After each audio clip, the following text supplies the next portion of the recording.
And you thought I was done with backtracks lists for the year, didn't you? Well, I guess I am really, because those were albums from previous years, and this list is albums from the current year. So it's, well, tracks.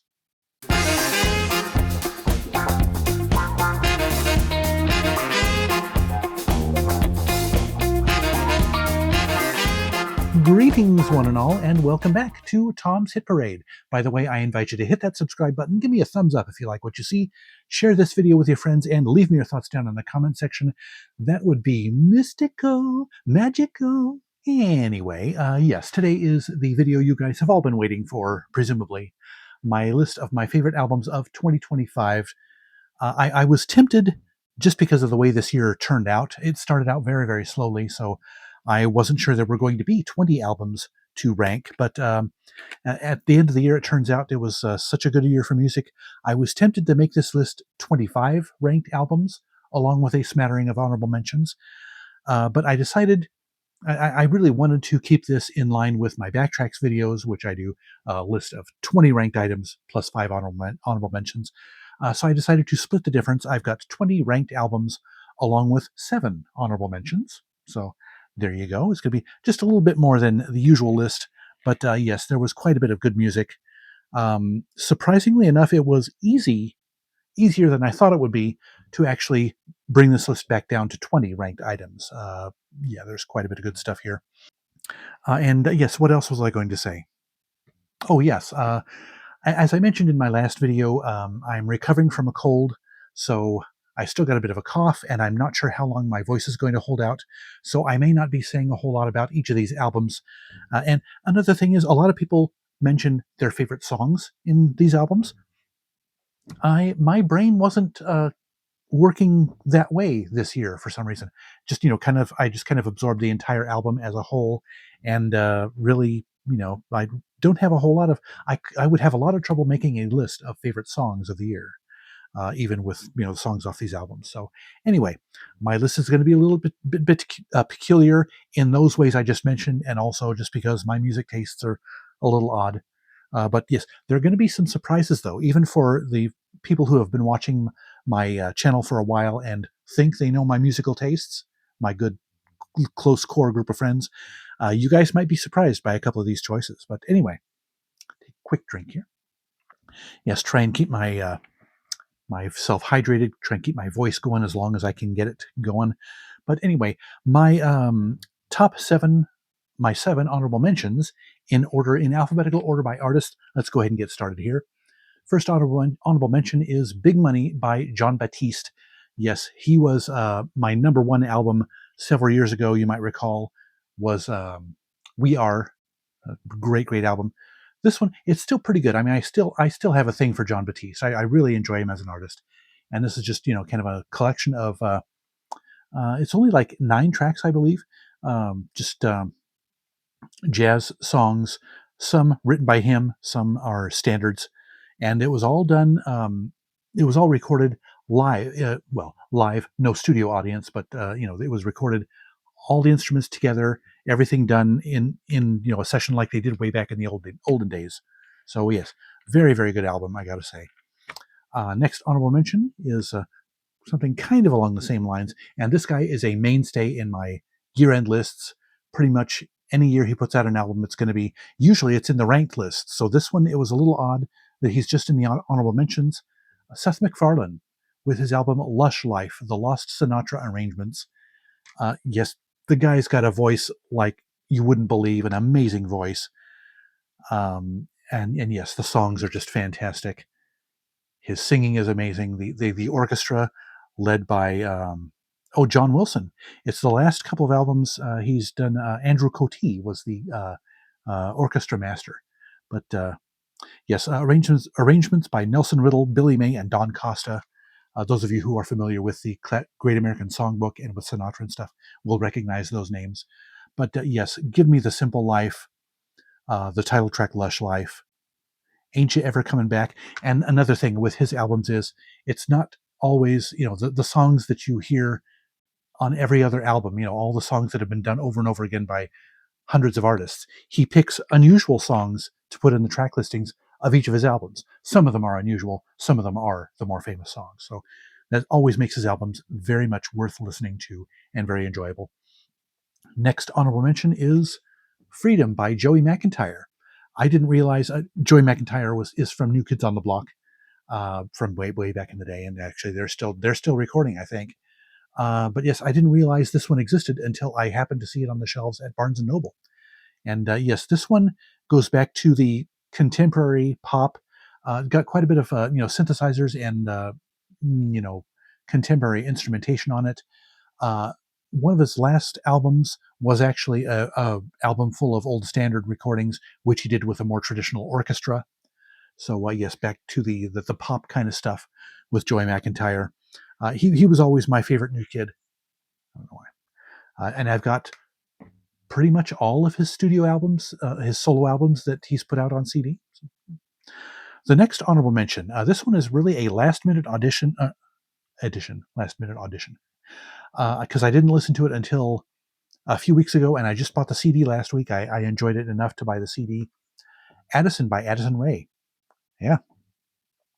The I still need to absorb the lyrics, but what caught my ear about this is the sound of the album. It just I do not care much for the young female pop divas, like Sabrina Carpenter. I've had a lot of trouble getting into Sabrina Carpenter and some of the other ones. But Addison puts a specific sonic atmosphere on a lot of these tracks, different from the regular pop that you hear from Sabrina Carpenter and all these other ones, more dancey pops kind of stuff. But this one, it's just there's kind of an atmosphere, kind of a depth to the sound of this album, and that's one thing I enjoy about it. The lyrics are apparently, according to a couple of other people I've uh, heard talk about this album, kind of very self-aware of the current pop music thing and the celebrity thing, the young celebrity thing. So it's kind of not necessarily a full on satire of it, but she makes some very pointed comments about and self-aware comments about the state of young American, specifically young female American stardom in the music industry today. So I'm looking forward to more absorbing the lyrics later on and stuff. So yes, but yes, so far what I've heard about that album, I really enjoy the sound of it. It's really good. Next honorable mention is one that you might not have heard about. The Spin Doctors put out an album this year. Yeah, well, last year, 2025. It is called Face Full of Cake. Yes, interesting title. And yeah, the songs might be a little more straightforward for a lot of people's tastes. I do like the first two tracks. Yeah, Boombox and Rock and Roll Heaven. They kind of, I'm a sucker for songs that are about music, so whether listening to music, enjoying music, or celebrating the diversity of music or the history of popular music. And that's what both those first two opening songs kind of do. Still a Gorilla is a really good song. That's kind of got a good the alliteration in the lyrics is good. Kind of reminds me of the Bruno Mars song Gorilla, but subject matter is different. The next to last honorable mention is a classic vocalist. Almost left her out of the honorable mentions, but the album is just so good. And in a way, it's not just her that makes the album good. She's got a whole array of guest vocalists on here. Barbra Streisand with her album The Secret of Life, Partners Volume 2. And as you can see by the list here, if you want to freeze frame, you can see she's got a great list of guest musicians, guest vocalists on here. We've got Paul McCartney, Hozier, Sam Smith, Bob Dylan, Leve. You might be hearing her name again pretty soon.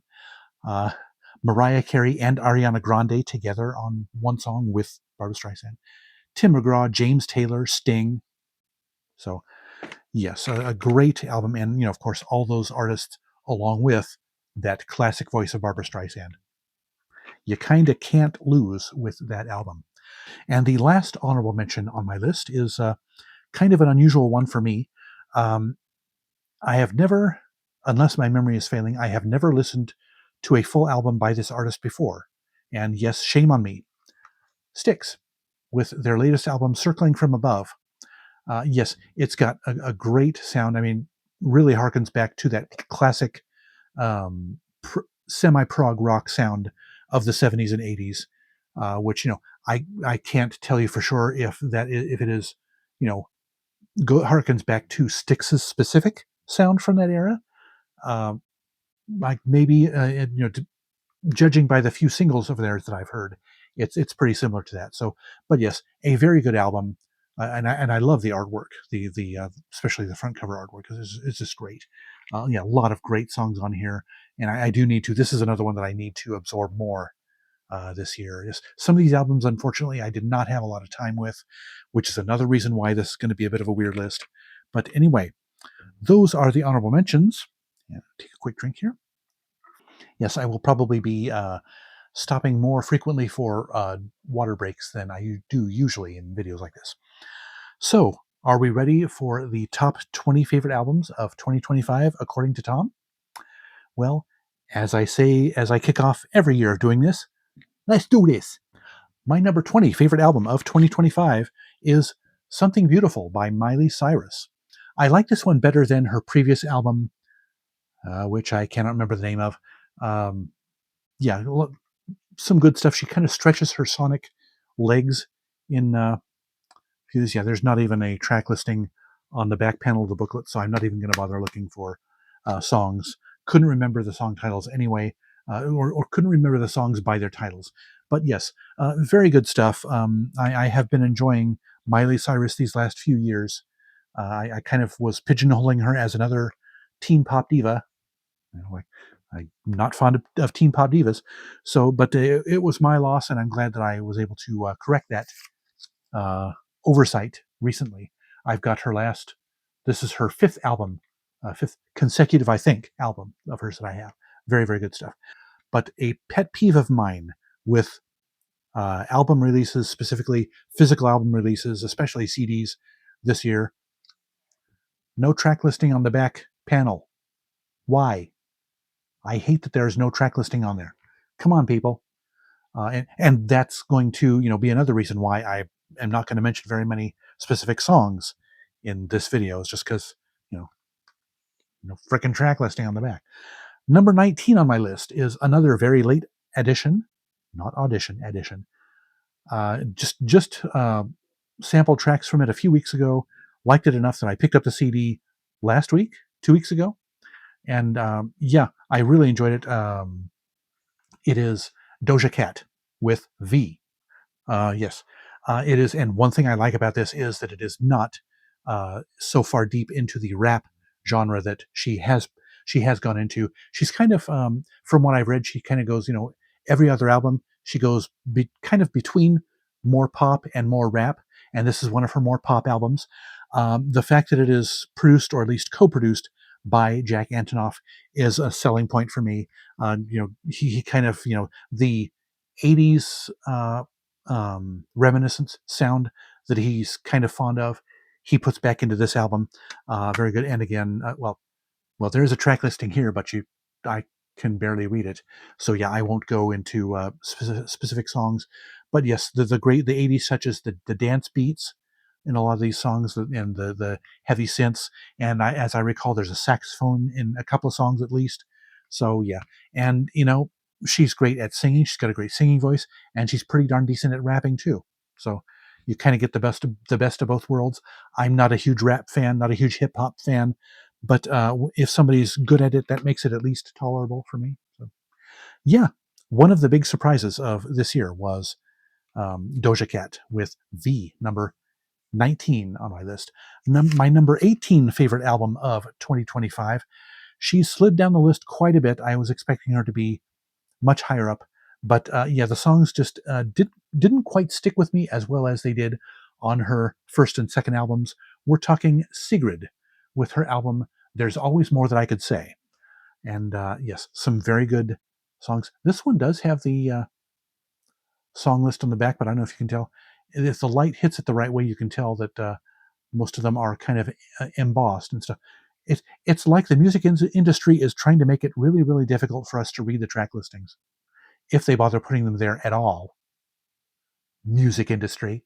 Anyway, uh, but again, I mean, I would be hard pressed to recall these songs by their names. But yes, good songs. It just, they all sounded a little bit more samey than they did on her first two albums, and it's just, none of them were quite as striking individually. And plus, I didn't have as much time to spend with this album as I did with her previous ones, but still very good. I'm very glad that I picked it up and enjoyed it, and it earned its place in my top 20. My number 17 favorite album of 2025 is by an artist. This is the fifth album that I've picked up from this artist. And again, this was actually another one that I saw on the rack at House of Records, or no, excuse me, at Barnes and Noble. I think I remembered hearing that they'd put out an album, but I just hadn't bothered trying it out. And I just, my impulse got the best of me. I picked it up, and I'm glad I did. Robert Randolph with his album Preacher Kids is it's the first album of his, I think, that is billed just to Robert Randolph. Most of his albums are by Robert Randolph and the Family Band. I don't know if it's the same band members that are on this album or not. The fact that it's credited to just him suggests that it's not the same band. But yes, some excellent stuff on here. The title might suggest that it's kind of a gospel-leaning album, but it isn't really. It's, secular listeners can enjoy it just as much as listeners of faith. And yes, some of his albums have dipped into the gospel genre, but this one is a lesser offender of that. But yes, Gravity was a good song on this one, I remember. I'd Like to Love You, Baby.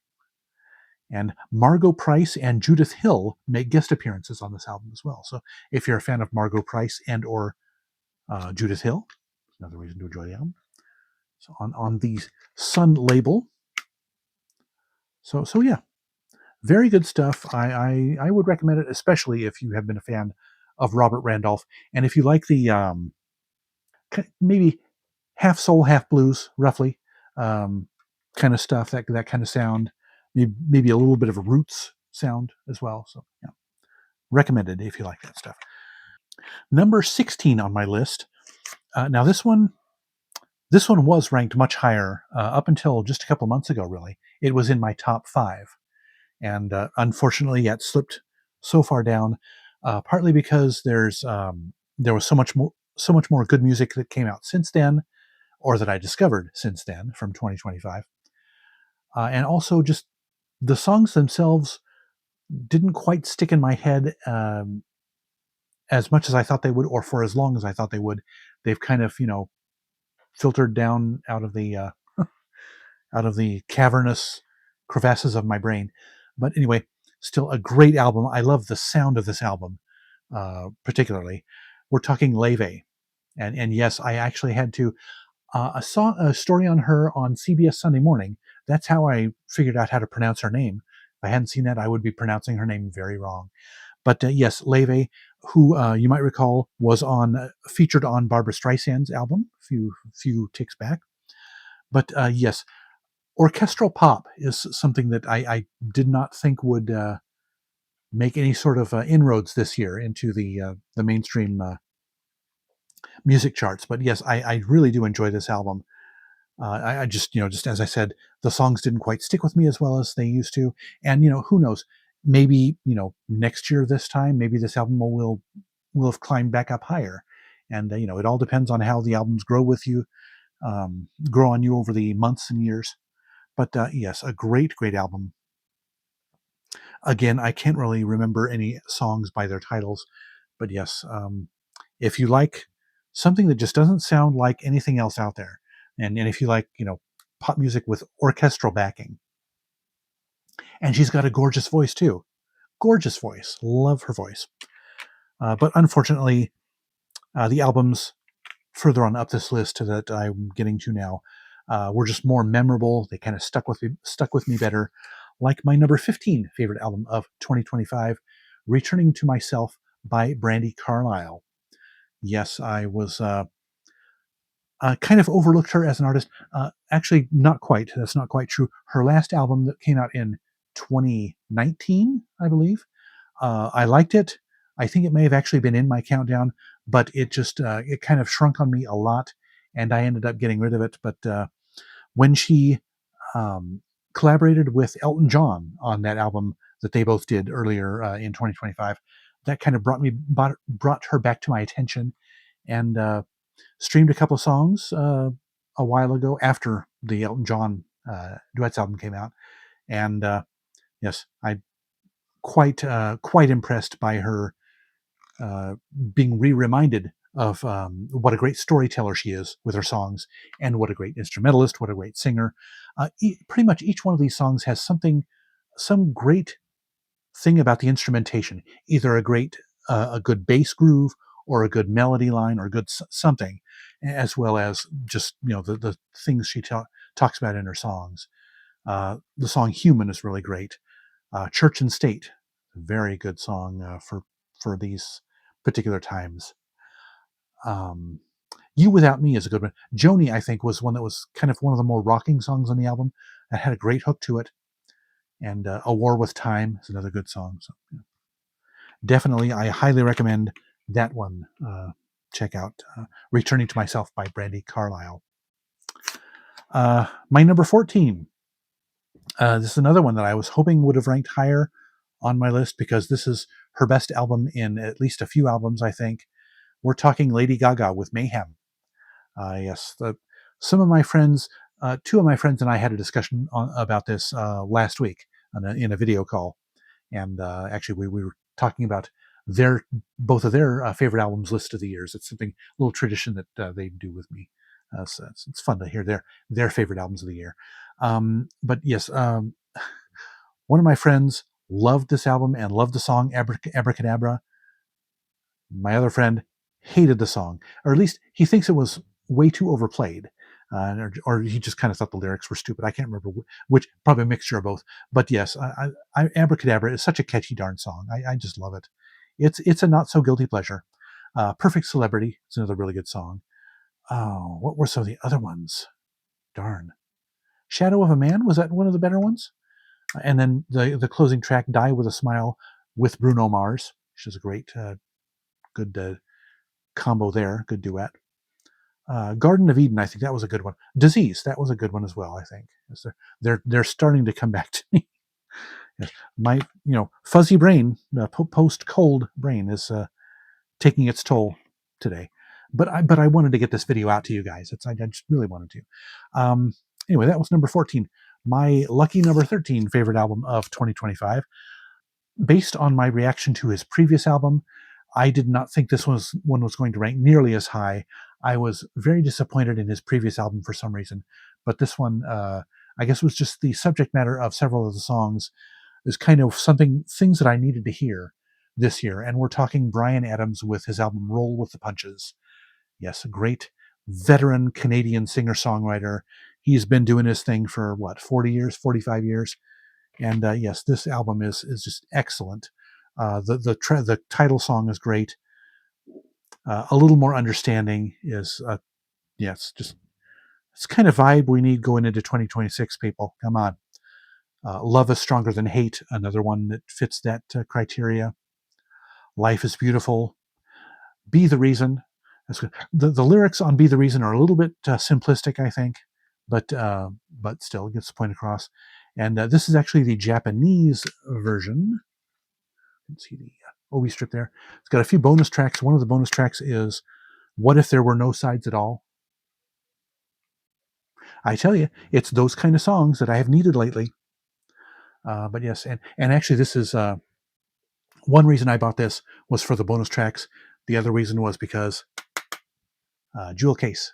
Yes, the both the regular and deluxe versions that are sold here in North America are digipacks. So yes, I do tend to, if I like an album enough, I will go out of my way to buy the Japanese version if it is in a jewel case. So anyway, so that's number 13. My number 12 favorite album of 2025. We just heard from one half of this album's act. We have got "Who Believes in Angels" by Brandi Carlile and Elton John. A great team up. Yes, I've enjoyed Elton John for years now, and as I mentioned in my year-end wrap-up video, I have was able to, through the course of 2025, accumulate a full Elton John discography, and I'm actually kind of working on a Brandi Carlile discography now. I found another album of hers at the thrift store the other day. But yeah, let's see. What were some of the good songs? I'm telling you, my brain is just mush with trying to remember songs, specific songs. But yeah, I just love the album. Elton John's voice is not what it used to be, but this is a great team up. I could tell that he brought his voice up to snuff, um, probably because he enjoyed working with Brandi Carlile so much on this album. I saw a little another Sunday morning story about where had the two of them and talking about the album and how much they enjoyed working with each other. They kept talking about how much they enjoyed working with each other. So yes, I really enjoyed this album. Not a lot of people did. It's not on a lot of people's year-end lists, but I enjoyed it. That's all. That's what this list is all about. The albums that I enjoyed, not the critically acclaimed albums. Just missing out on the top 10 for my 2025 is another veteran act right up there with Bryan Adams. We've got the Doobie Brothers with Walk This Road. And again, CBS Sunday Morning saw a story about this. I had known that this had come out, but, and again, kind of like Bryan Adams, their previous album, I was painfully disappointed in.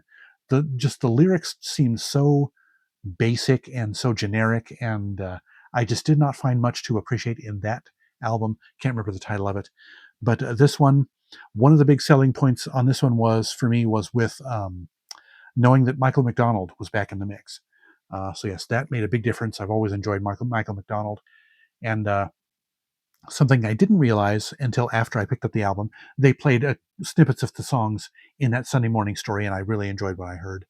But excuse me, Mavis Staples, who's a veteran soul singer, she makes an appearance in here, and the final track on the album, Lahaina, features Mick Fleetwood, Jake Shimabukuro, a great ukulele artist, and Henry Capono. So it's kind of an homage to the fire-stricken community in Hawaii that got destroyed last year. So, but yes, a great album, I've got to say, fantastic. Just this group with Michael McDonald on vocals, there's just something about them they're kind of more than the sum of their parts. So yes, I had lots of fun listening to this album. It's great, and it was just outside my top 10. So, got to take a quick drink here again. Sorry. Kicking off the top 10 of my favorite albums from 2025. In fact, I just mentioned her name a second ago, Mavis Staples, with her album "Sad and Beautiful World."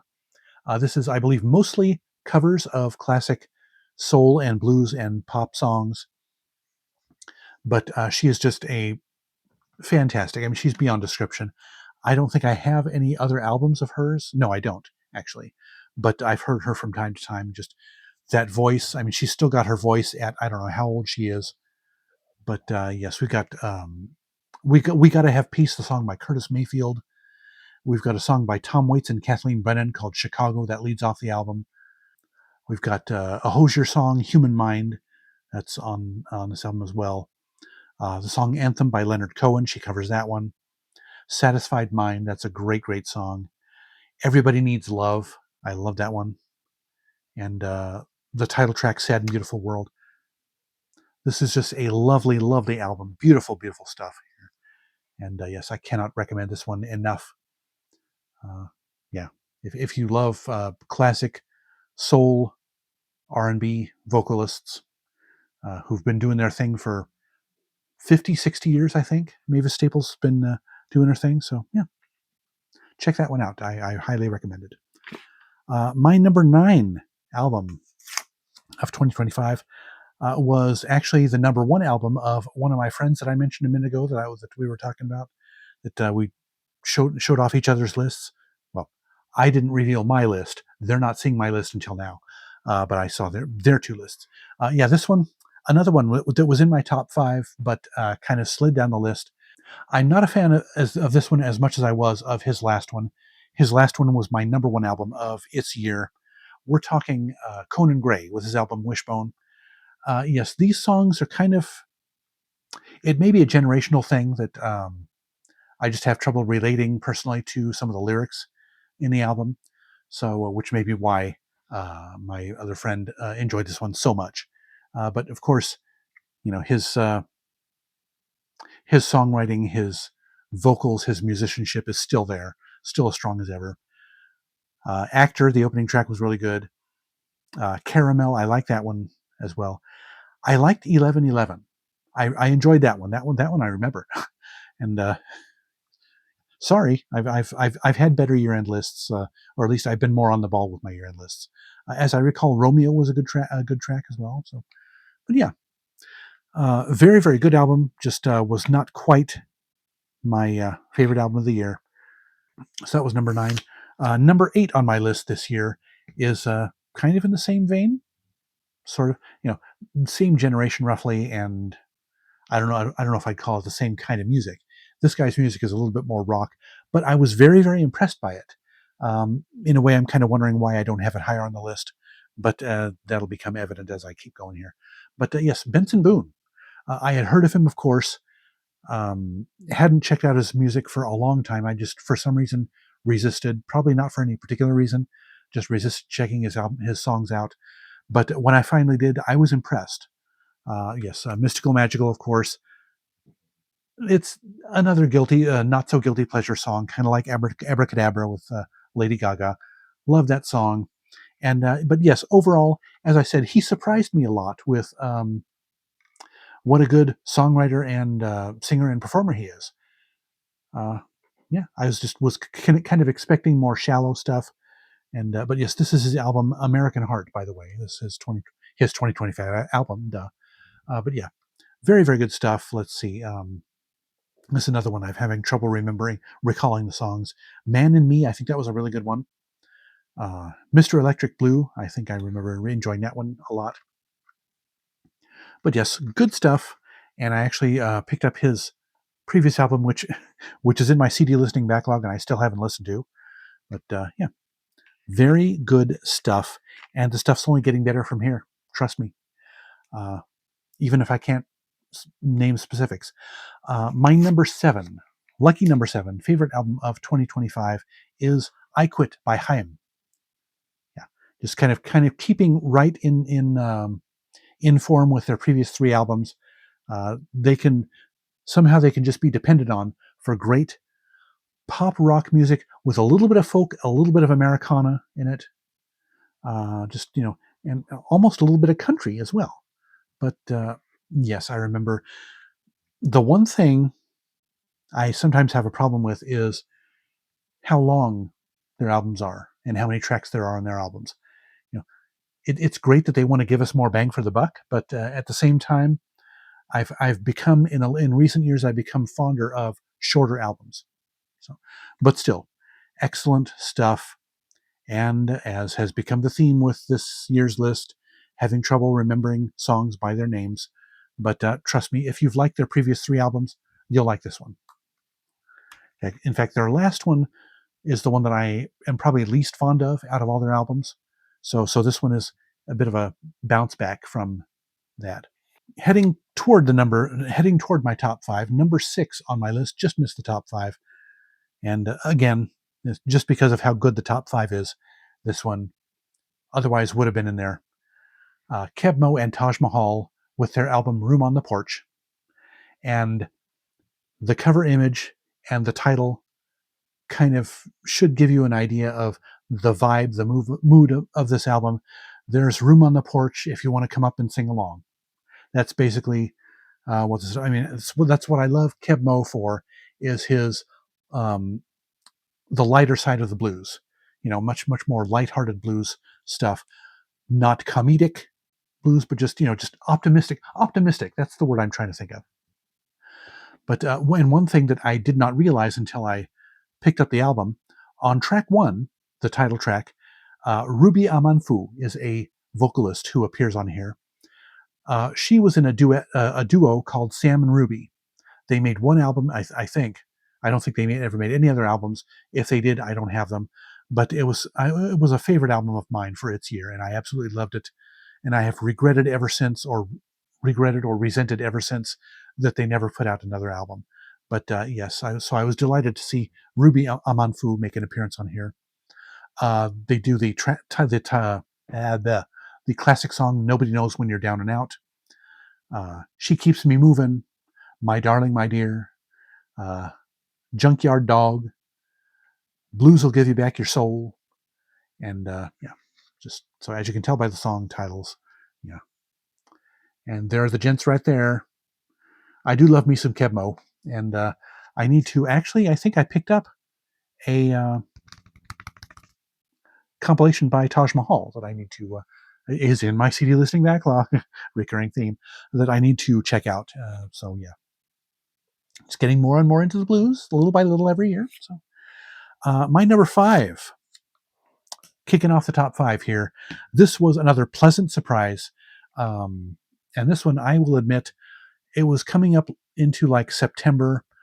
I was running short on albums that I could, that I was trying to reach 20, a list of 20 to have for my year-end list. And so I picked this one up kind of on a whim. I listened to 1 or 2 tracks and was intrigued.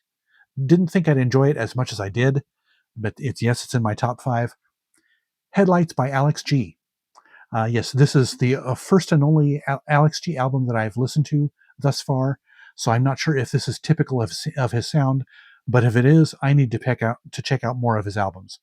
And yes, keeping with my hated trend this year of no track listing on the back.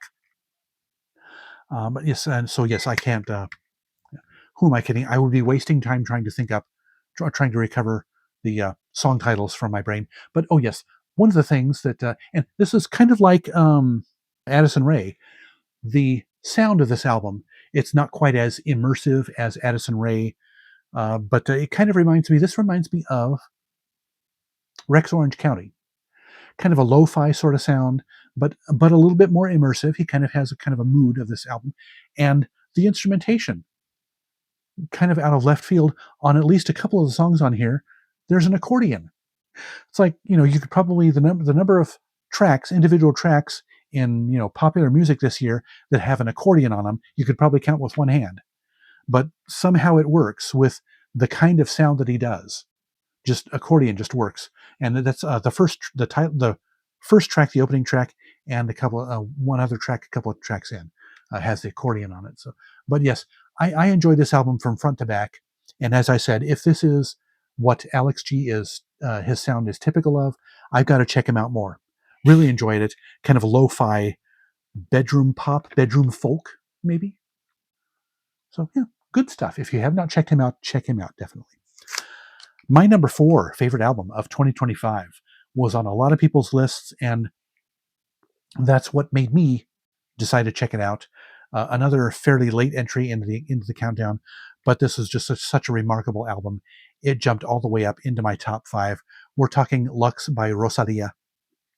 She speaks almost a dozen different languages, or sings in almost a dozen different languages on this thing. And again, kind of like Leve, orchestral pop is back, apparently. And that has to do with probably the fact that I've gotten so much more back into orchestral film scores in the last couple of years.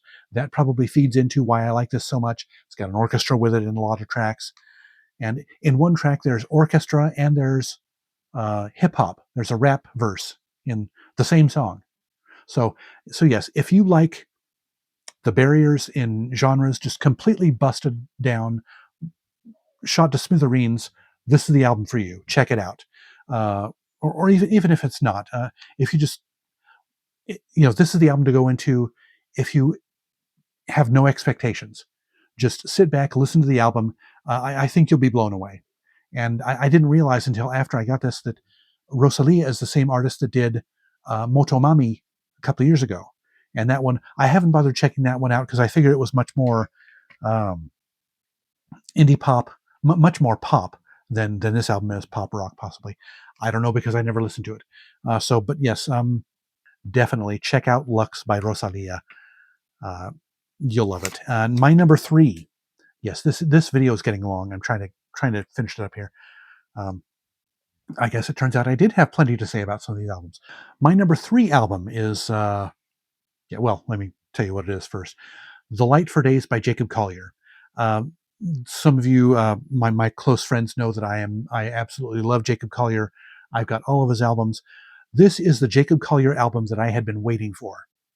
Uh, very stripped back, mostly acoustic instrumentation. Most songs are centered on the acoustic guitar.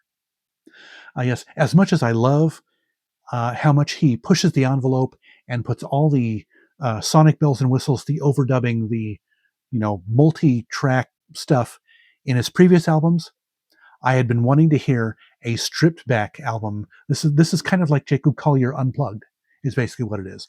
Beautiful songs on here, and just the fact that it's just mostly him and an acoustic guitar. It's got a couple of vocalists, backing vocalists and backing instrumentation and stuff, but primarily it's him and his acoustic guitar. Gorgeous, gorgeous album. I love it. And yeah, it's in and another one where you can barely read the track listing. He does a cover of the Beatles' Norwegian Wood. There's gorgeous. And as I said, I'm not going to waste time trying to think of the recall songs by their titles, because it's going to be a waste of time for me, my mental state right now. But yes, absolutely gorgeous album. If you love acoustic pop rock kind of stuff, acoustic pop basically, check out Jacob Collier. Or if you love Jacob Collier's work but have been wanting to hear him stripped down, don't miss this one. Now this year has been a year where my top 2 albums have been most fighting over their positions. I didn't decide which ones to put where until just the other day, just a couple of days ago. But this one, it's another surprise on this list. I mentioned a bit ago that blues is. I'm not an expert or a huge fan of the blues, but I've been getting into it a little bit more every year. And this one, it's my number 2 album. It's a blues album, and it was an impulse buy. I've obviously heard of the artist before, but I saw it. I think this was another one that I saw on the shelf at Barnes & Noble, and I decided, give it a try. "Ain't Done with the Blues" by Buddy Guy is my runner-up for 2025. Absolutely love this album. And kind of like with Kebmo, Kebmo is more openly optimistic kind of blues, but this one comes pretty close. He's got plenty of songs in here that are on the optimistic side, and you talk about pretty much every subgenre of blues he takes on at some point in this album. There's one song in here called "The Blues Chase the Blues Away." Playing the blues chases away your blues. It's a great song. I love that one. "How Blues Is That?" And that one features Joe Walsh. It's talking about things that are you get depressed over, and say, "How blues is that?" And "Been There, Done That" is a great song. Let's see, "Dry Stick." That is a great track. Joe Bonamassa features on that one, and that's the moral of that song is you want to keep a dry stick in the case of rainy days. Keep a dry stick handy for when there's rainy days. Great song. Peter Frampton guest stars on another track called "It Keeps Me Young." But yeah, and that's just the first half of the album. So yes, a fantastic album. Even if you're not a huge fan of the blues, this one surprised the heck out of me. Give it a shot. Give it a try. "Ain't Done with the Blues" by Buddy Guy is my number 2 favorite album of 2025. Now, my number 1. My friends might not be surprised at this hitting my number 1, but some of you, I don't know. They might be. I don't know. But for the last few years, I'd been aware of this artist. But his stuff just seemed to be a little bit too fueled by ramen for my tastes. It's kind of like the type of artists that are on the Fueled by Ramen label. That kind of music, that kind of stuff, just has very short shelf life with me. So I kind of dismissed him. But then there was an YouTuber, Nick from the Vinyl Den, great YouTube channel, by the way. He kept going on and on about this artist and about this album, and he ranked it very highly on his year-end list as well. So I decided a few months ago, give it a shot, and boy, was I impressed. "Idols" by Youngblood is my number 1 favorite album of 2025. like I said, I'm as surprised as you are. Um, it opens with a great 9-minute epic track, "Hello Heaven Hello," and pretty much every song on the first 2/3 of this album I love. "Lovesick Lullaby," "Zombie," "The Great Parade," "The Greatest Parade," "Change," um, and it's just fantastic. It's reason why it's my number one. Just one great song after another. I was very, very impressed with this artist, and I've heard that this album is quite unlike his previous stuff, so that I probably wouldn't be as interested in his previous albums. So I might try them out at some point, but for now, this just impressed the hell out of me. Yes, "Idols" by Youngblood. Uh, couldn't say good enough things about this, but I will stop at the risk of this video getting way too long. But yes, my number one favorite album of the year, "Idols" by Youngblood. How's about that list? I hope there were some surprises in there for you. Hope there were some things that you haven't heard of that maybe you'll give a shot to. You might be pleasantly surprised. You never know what great music is out there that you haven't heard yet that could be right up your alley. And that's something that I find out every year from at least one or two artists. And that's one reason I love, I'm kind of motivated to do that by way of this YouTube channel. So that's one reason why I love having this YouTube channel, and love sharing all this stuff with you. But anyway, gotta stop yammering on here. That'll do it for this video. Be sure to like it if you liked it. And before you go, drop me some feedback in the comment section. I would love to know what you think. Don't forget to subscribe, hit the bell icon to catch my future videos, hit my username to browse my old videos. Links to my socials and my favorite fellow YouTubers are in the description below. Otherwise, thank you so much for watching. I'll see you next time, and remember, life's too short to be a music snob.